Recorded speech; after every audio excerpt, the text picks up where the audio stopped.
adot li azai tur hi anin buat sai na la ron sale tur hian eden thar branch YMA te kan so manga anni hi member som thum ni in an hla chuam pathian ral thuam mang tu te chu ti la sai nu na phwa an ron sadona anni hi anin buat sai na ang taka chatura zai turin du sakna han lan liang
Hello.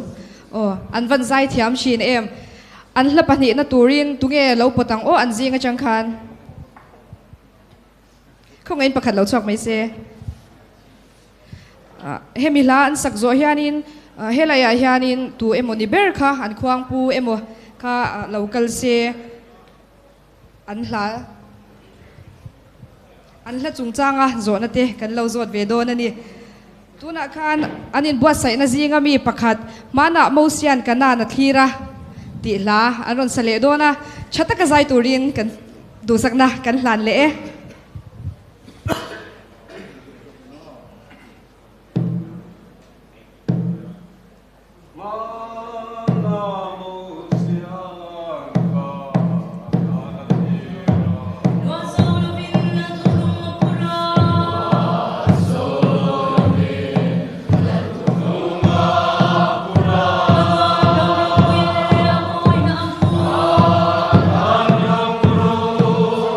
Yeah.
chu lalin na phalwa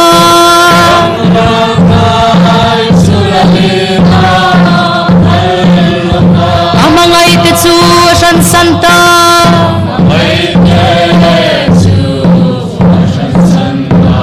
o kay po kanan har su kathli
Ole tuna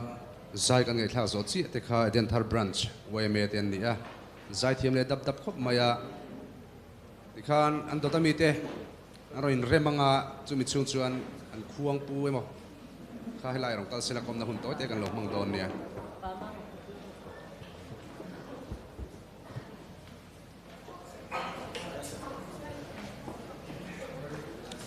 kha zai thiam dap dap khop maya in buat saina atha thokhatang ti kharin theya hemi intisiana tan hianin la hi vo inzat vel bor nge a chi chu soi har deuh mai theya a vel bor talang kha engtinge in buat saidan tlang puya kha mi han hril che la hi veng chunga chiat te kan to thina wangin kan zira tamlu tuk theilawa kan chu dan chuan zan som ni le pasari vel hi chuin buat sainan hun kan mangani chumi in buat saina chungchang chuan har sanna engemo te a omlem lo mo chiat veng chunga chiat to ani lem lo hi chuan la zir ko ngai har sana em hi kan tok lem lo ani ti chuan enge ni hrim zanin kan zai kha helama tang chuan ngai thatu lama tang chuan thiam em vek zel mai kha na lo hriata kanin buat seinang ten kan zai tha tokin kan hriam enge ni inti siang na chu lo dang de vem enge khalai kha inin ngai dan ni kan zai na hian ka bai sei lo takin kan zirna ai chuan kan zai thain ka hria kan hupur ang ai chuan zai na hian cái kalau ngai ve dana chuan kan zirna ai mai kan ti thazo kin ka ria